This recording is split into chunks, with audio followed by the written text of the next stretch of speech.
It seems like you've got the perfect offer. The mission aligns with your values.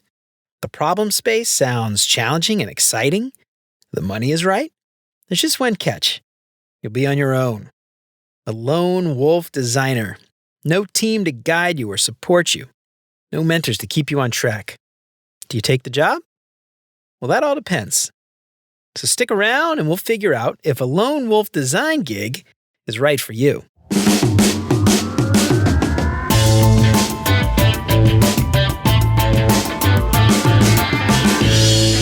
What's up, UX fam? How's your mom and them? Welcome to another episode of Beyond UX Design. I'm Jeremy.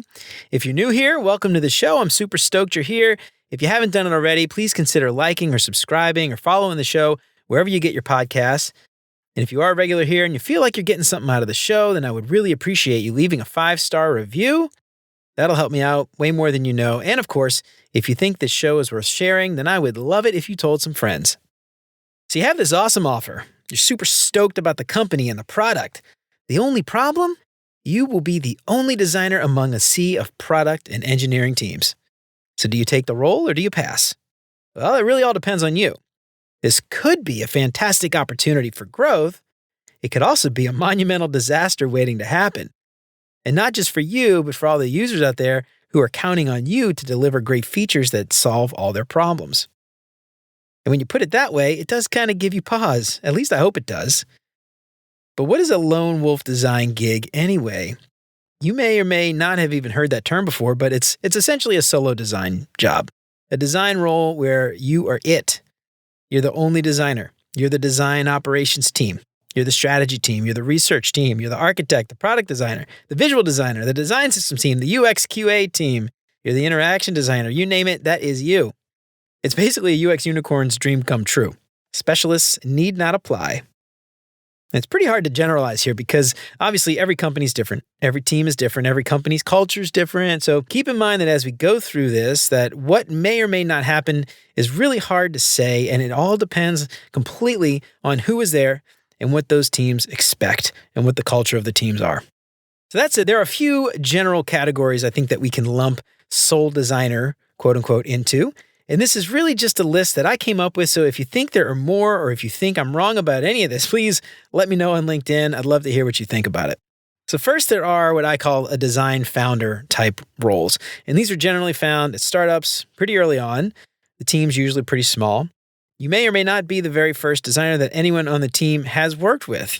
You may be taken over from somebody who couldn't handle the stress of that early stage startup. Or maybe the absolute very first design hire. And it's possible the people hiring you have worked with other designers in the past. It's also possible they have absolutely no idea what a designer should do. And there's really no way of knowing this without doing your homework and asking a lot of questions and all that other stuff we talk about all the time when it comes to hiring. How much experience these people have working with UX prior can drastically change your experience. And it's possible that they see the real value that a strong design practice can bring to their company. It's also possible that their advisory board just told them that they need a design team and they're begrudgingly, going through with it, but they don't really want to. And these roles might be hard to come by. Usually you'll find them through word of mouth, maybe. It's most likely that you've been referred by somebody else, but you never know. You may come across roles like this posted on Indeed or another job site. Who knows? Generally speaking, these roles are not for junior designers. This role is one where you really need to understand design ops, design operations. You have to understand the process. You have to understand strategy. You need to leverage your leadership skills and manage expectations of the rest of the team to guide their roadmaps, their budgets, their plans, all those things. And you also need to be a talented visual designer who can work on things like design systems, prototypes, wireframes, maybe even logos, marketing materials, who knows. You have to be able to do the research and understand what is working, what is not, and pivot very fast. And the company, remember, is depending all on you. Or you need to be able to review and hire consultants that can do some of this execution work for you. And either way, this really should be a role that more senior designers with a lot of experience would take. Now, a lot of people listening to this show probably wouldn't fall into that more senior tenure level, so I don't think it's really worth spending a lot of time focusing on the founder role. It's more likely that the junior designers are coming across what I would call simply solo gigs or just a lone wolf gig. And these roles are usually found at smaller companies. Maybe they're startups, but they don't have to be. This could be B2B, could be B2C, who knows? They may have been around for a while, doing their own thing with no designers, and they may have a marketing team who does traditional campaigns like billboards, ads, maybe social media. Maybe they have an e-commerce website that is really bad. Maybe they heard something about UX UI online and they decided that they needed to hire a designer. Or maybe somebody on the leadership team decided they need a mobile app for some reason, so they decided to hire a designer. So these roles are very different from the founder role because, generally speaking, these are roles where you are looked at as more of an order taker first and foremost. You're not in charge. Now, of course, this is not 100% true across the board, but from the things that I've seen over the years and the people that I've talked to with similar experiences, these tend to be the types of jobs that you find online that say, UX UI designer or full stack designer or something like that with a really generic job description. And it makes it sound like you'll be responsible for anything and everything. And what I've also seen over the years is that these types of roles are generally surrounded by teams with basically zero UX literacy. And this means that you will be spending more of your time fighting everybody, trying to prove your worth, than you might actually be doing UX work. And more often than not, these roles are expected to take whatever requirements have come down from upon high, not question them, and just make them look better, make them look pretty, shut up, don't ask any questions. We have it all figured out, we just hired you to make it look better. And I've seen people handed mock-ups by managers or internal stakeholders and just expected to hand over a polished design. And there usually isn't any opportunity for research. There's probably no opportunity for validation. You get whatever information you get, and that's it. And the important thing to remember here is that for a lot of these jobs, solo does not equate to lead. You're probably not given the opportunity to lead much of anything in a lot of these roles. And the weird thing here is that the chances are good that no one will have any idea if you're doing anything wrong, if you're doing it right. If you're doing it wrong, they will have no clue. So they'll likely love absolutely everything that you do.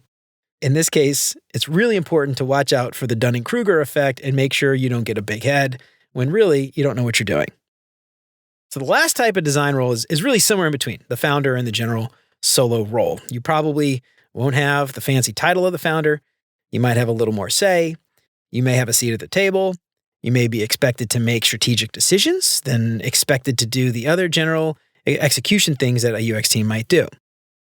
So you may be expected to make more strategic decisions and then go and do all the other things like general execution that a UX team would normally do. And unfortunately, in this role, you'll still likely get pushback, depending on the team, obviously. And since you're not at that more senior level as some of the other people in leadership, it's possible that you'll get a lot of pushback and still have to fight for what you think is right. So the thing to remember with these solo roles is that UX literacy and UX maturity of the company will be a huge factor in how much extra effort you need to put into this to get great products. And you may have to be constantly fighting. You may have an easier time if people know what they're doing. So again, it's really important in the interview to make sure you're finding these things out, do your homework, network with people who have worked there or people who currently work there, and see what they have to say. So there are a few huge things to consider before you decide to take a job like this. The first is to ask yourself, do you actually have the necessary experience? And I would say this is one of the biggest items to consider if you're thinking about taking on a solo role. Can you actually do the job? Do you have the experience necessary to be successful? Have you done all of the things that you'll need to do as a solo designer? Have you done them before? Have you done them long enough to know what the right and the wrong ways of doing them are? And if someone tells you to do something and you know that it's wrong, will you be able to push back? Will you know how to push back? Are you really in a position to take this role? That's really the most important thing I would ask yourself. The next is ask yourself, what are your goals? Why are you considering a solo role? If you're ready for the founder gig and you have the experience and you think that a startup has pretty good odds of making it and you might make a ton of money, then go for it. It likely would probably be a very great opportunity in that case. But if you're considering the other solo options where you won't be leading anything and you probably won't have any equity and where you'll be a design team of one, think long and hard about what you'll be getting out of this role. All right, ask yourself some questions. What is in it for you? Will you be better off 1 year or 2 years down the road? Will you learn more on your own than you would if you were part of a larger, more mature team? Would you have the opportunity to shape the design practice, or will you simply be an order taker? Now think about a solo gig at a small company, right? No design team, no mentors, nobody to help you along. It's all you. And maybe you read a book or you watched some videos on how to create a design system. Maybe you read a book or watched some videos on how to research or do validation or usability studies. And you can go out and do these things, and you might do them well enough to get by. But think about where you will be in a year doing just okay, right? No feedback, no pointers, no tips on how to improve.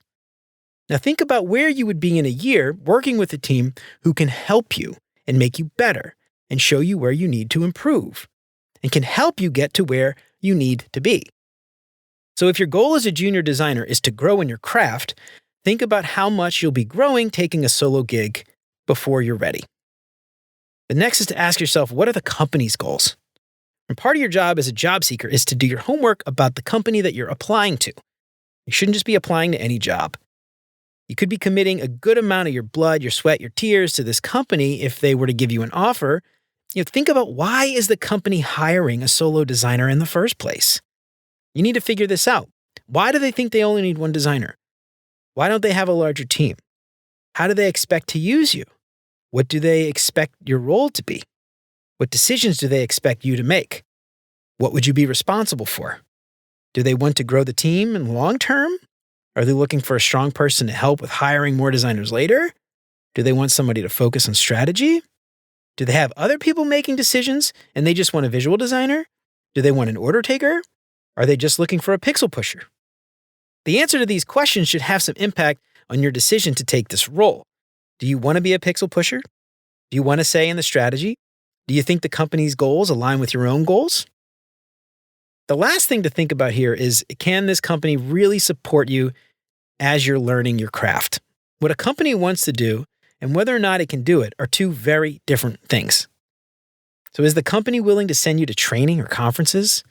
Are they going to reimburse you for certifications? If they pay for them outright, that's even better.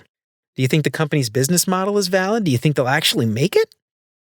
Do you think the company will even be around in a year or two? And if they've been around for a while and they're just growing their team, it might be worth getting a better understanding of how much support there is for growing the team. Is this something one executive wants to do, but's fighting internally with other executives that are against it? Or is this a random manager who's just going rogue trying to hire a designer but doesn't have the broader support of the entire organization or the company in growing a design team in the first place? And this is where places like LinkedIn will come in handy. And I'd suggest reaching out to current and even past employees to get their thoughts on all this stuff. They would know much better than anybody else. And if they don't have any designers, try finding other people on the team. Maybe product managers or software engineers, right? Search for past employees on LinkedIn. Send them a note and see what they have to say. Same as networking, like we talked about before. Send them a connection request and a note. Let them know what you're trying to do, right? You're thinking about accepting an offer. And if they agree to chat and they're a past employee, ask them why they left. Find out what the culture was like. Was it good? Was it bad? Did they like it? Did they not? Find out what the leadership style was like. Find out if the design team or the software team is respected. Find out what type of environment you'd be getting yourself into. You can always ask these questions in an interview, but I think more often than not, I'd say you probably won't get an honest answer in an interview setting. I think reaching out to current and past employees on LinkedIn is probably the only way to really understand what it's really like. It's probably the only way that you'll get an honest answer, I think. So the point of this episode is not to dissuade you from taking a solo design role. That is not the point. The point is to get you to just think about whether or not a solo role is right for you right now. So the first thing to think about when making this decision is, how did you answer the considers section above? Thinking about all those things that we said to consider, if you weren't quite sure of any of those answers, I think a solo gig might not be right for you. And all things equal, you're likely better off taking a role with a larger team if any of those answers are ambiguous or you answer no to any of them. Having the safety net of other designers, all things equal, will likely be a better option for you in the long term than having nobody to support you at all. Think about your goals and whether taking this job is going to help you achieve any of those goals. And if they don't, or you aren't sure, don't take it. Next, think about the UX maturity being very low. I can't stress this enough. UX maturity is generally pretty low across the board at most companies. Remember that the chances of you getting a job at a company that has very low UX maturity is unfortunately very high. Think about how these companies will be able to support you, given the odds that they likely have a low UX maturity. Do your homework before accepting the job. See what kind of insights you can get to tell if this company will help you to grow or not. And remember, generally speaking, most companies are low. If you can't prove that they are high, I would unfortunately assume most companies are relatively low. Next, ask yourself, are you really ready? If you're a junior designer who's considering taking one of these solo roles, I want you to think about an analogy. I want you to think about learning to do a backflip. You can go learn to do a backflip by reading a book or watching videos on YouTube. There's tons of them out there. Sure, you could go into your backyard and you can try to do a backflip all by yourself. And you might do it. You might also break your neck. Or you could find a coach at a gym who knows how to do a backflip. And they probably have all the equipment to help you practice safely so you don't break your neck learning to do a backflip. Pools full of soft cushions or some kind of safety harness, right? The coach can show you how to angle your back. They can observe your posture and give you pointers on where to improve so you don't risk breaking your neck. And then you can practice in a safe environment and get it right. Then, once you get it right, you can go off on your own and do backflips all day long without having to worry about hurting yourself. So, are you ready to do the proverbial backflip in your backyard without all the safety equipment, or do you think you'll break your proverbial neck? Now, one other thing that I want you to keep in mind is that it isn't just your proverbial neck on the line taking the job if you aren't ready. Think about the users. Will they be better off a year from now if you're fumbling along, not sure of what you're doing? Will the company be better off a year from now if you're fumbling along, not sure of what you're doing? There really is a lot more at stake here than simply how better off you will be. Think about the position that you might be putting all of these other people on your team if you screw up because you weren't really sure of what you were doing. Don't be selfish and take a job just because it sounds good on paper. And lastly, I want you to avoid taking a job this simply because you're desperate and you need a paycheck. If you know deep down inside that this is not the right job for you, taking it only to get a paycheck and maybe to have some experience on your resume will not help you in the long run. If your goal is to get paid, there are likely a lot of other options out there where you can get paid, maybe even more, and you would be better off. Think about taking a job waiting tables or bartending. The money will probably be better than some really low-level UX solo gig at a small company who really doesn't know what they're doing. You'll probably learn a lot about humility. You'll learn a lot about humans and their behaviors. You might have flexible hours that will let you focus on freelance or take additional classes while you look for a full-time job. And you might think, but I want some hands-on experience. I want to at least learn something. And to that, I would say, yeah, maybe you might learn something, but you might also not learn anything. You might learn about what you don't want to do in your next role. You might learn what to avoid the next time around. But again, I'm not here to tell you not to take the job. I really just want you to think about these things and make your own decisions. I think you're probably a grown-up. Most of you out there are probably over 18 at least. I trust your judgment. You know what's best for you. And lastly, I want to talk about this concept of faking it till you make it. I really don't like this concept at all. I really don't. Firstly, because I think it's just dishonest. I think it risks your future career, putting you into a position where you can fail miserably and potentially burn bridges that you might need later. I know it doesn't seem like it, but the UX scene is a lot smaller than you think, especially now that jobs are fully remote. You're putting yourself in a position where those people that you work for, they might remember all that additional stress and anxiety that you caused them by not knowing how to do your job. So it doesn't help you. And second, you might be putting the company in jeopardy.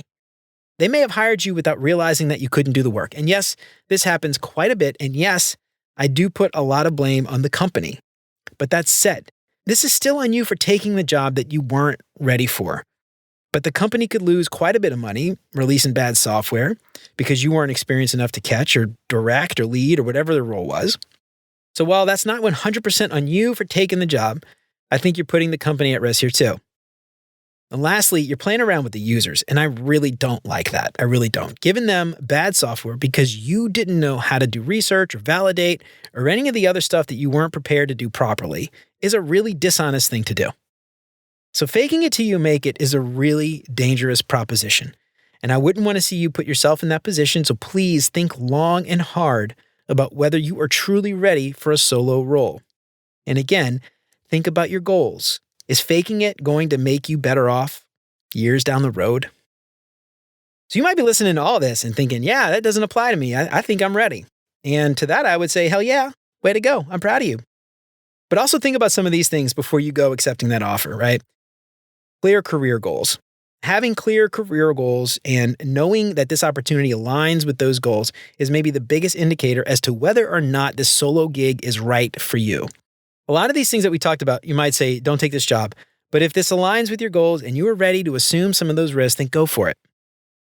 Next, if you're a generalist and you're willing to get your hands dirty into a lot of things, how much experience that you have in the UX field should be one of the biggest things to consider whether this role is right for you. So if you're going to get your hands dirty doing a lot of stuff, a solo gig is definitely the domain of a generalist and hopefully one who has enough experience doing all of the things that you need to do to be able to excel on your own, right? Think about it. Do you have experience creating and standardizing processes? Do you have experience with both qualitative and quantitative research? Do you have experience creating maps or blueprints? Do you have experience with documenting? Do you have experience with design systems? Do you have experience with wireframing and prototyping? Do you have experience with validating or working with analytics and a lot of data? Do you have experience working with engineers and product teams? You don't necessarily have to be a master at these things, but it's important to at least know what you don't know so that you can, at the very least, go out and learn how to do the things well enough to get your job done effectively. And also, too, think about this. In some scenarios, you probably won't be expected to do all of these things. You may get a budget to outsource some of this to consultants or freelancers, but it's important to know what duties you'll be expected to take on and make sure you really can do these things. The next is those leadership behaviors that we talked about a lot in the past. Those leadership behaviors in episode 5 are going to be critical here. You're going to have to lead, even though you'll be all by yourself, even if you don't have an official title as a leader. And your job will go beyond creating journey maps and beautiful wireframes. Your job will be to convince everybody around you to go along with your ideas. So remember, solo does not always equal lead, so you might get a lot of pushback. But if you can inspire and guide your team along that vision that you've got, I think you'll do great. The next is to think about your network. Do you have a network to bounce ideas off of? And keep in mind that just because you're the only designer on your team doesn't mean that you won't have access to other designers through your network. And hopefully you've built up a network of other talented designers that you can use to bounce ideas off of. Remember that you should really be seeking out mentors or coaches to help you grow as a designer, no matter what skill level you're at, and regardless of if you're a solo designer or part of a larger team. I think having a mentor and a coach as a solo designer might be even more critical, though, because you're going to need to double check yourself and make sure that you're making the right decisions. Remember, you won't have a design team to rely on, so make sure that you have a solid network if you want to take on this solo design role. The next is thriving in a VUCA environment. And this idea of thriving in a VUCA environment might be one of the most challenging things as a solo designer. And if you're not familiar with this idea of VUCA, it's an acronym that stands for volatile, uncertain, complex, and ambiguous. So these are scenarios where you won't get a lot of insight in the larger picture. You might be asked to deliver with a lot of information.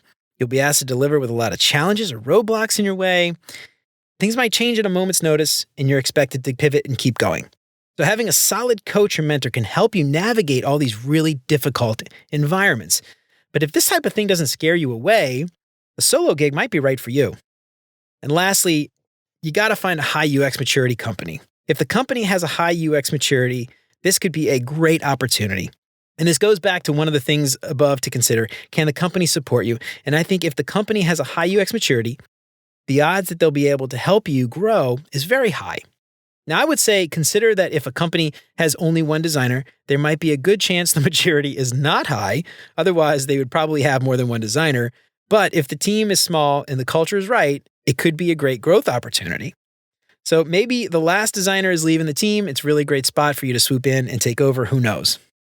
So I want to note too that this last piece, it might be rare, high maturity with a solo role, but I don't want to say it's impossible. So just please do your homework as best you can before jumping headfirst into this solo gig. So to wrap this up, a few things to keep in mind. There's a huge difference between design founder and solo designer. The solo does not necessarily equal lead. You might get a ton of pushback. You might spend a lot of time fighting for what you think is right.